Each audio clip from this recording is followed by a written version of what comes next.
วันนี้จะพามาดูถนนคนเดินล้อเลยวันนี้มีถนนคนเดินล้อเลยนะฝนตกก็มีแต่ว่าฝนตกหยุดแล้วนี่ร้านอาหารการกินก็ตั้งเสร็จเรียบร้อยแล้วนี่ก็เป็นร้านสลัดโลนี่ก็เขาก็ตั้งเสร็จเรียบร้อยแล้วนี่เราจะพามาดูอันนี้ก็ชาบูลูกสาวยังไม่ตั้งเลยหม่าล่า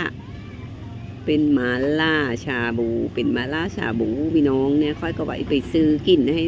ลูกสาวเดียลูกสาวก็ผ่านค่ายเหือลูกสาวคือเป็นลูกงูเถอะไหนมานี่ก็พอดีฝนก็เพิ่งหยุดแต่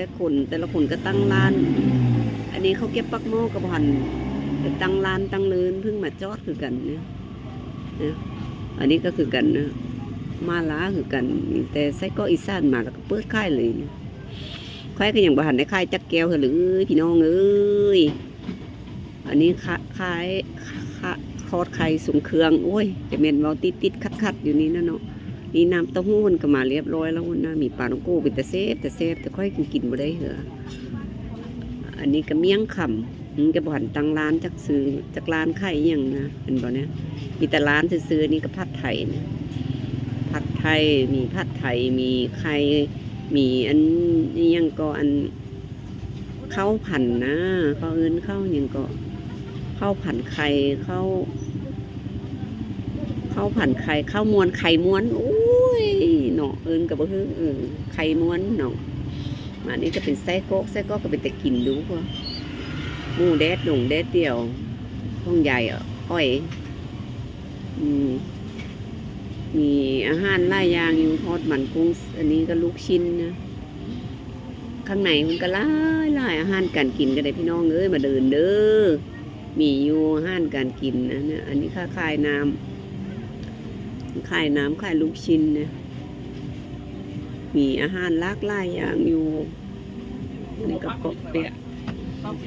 เต้าอยู่นู่นเดินไปทางนู้นหมูปิ้งสลัดโหลนะเป็นแต่เซฟขนาดสุกี้โหลสลัดโหลน้ำพริกนี่กระมูนึ่งสมุนไพรข้าประจำกันปกติก็ขายอยู่ถนนแซ่บซ้ำหลานนำกันเราก็ขายดีเนี่ยอันหมูนึ่งสมุนไพรนะแซ่บเป็นน้ำจิ้มซีฟู้ดนึ่งเปื่อยๆหอมๆแซ่บดีละน้ำจิ้มกระเผ็ดเป็นน้ำจิ้ม3 รสกระแซบอยู่อาหารก็มีหลากหลายอย่างอยู่เด้อมีคืออันถนนคนเดินล่อเลยท่านน่ะแต่เพิ่มเติมมาก็มีหลายอย่างอยู่อาหารเข้าอันลอยกระทงยังบ่หันจบเนาะ10 มื้อนะมื้ออื่นพุ่นเด้มื้อสุดท้าย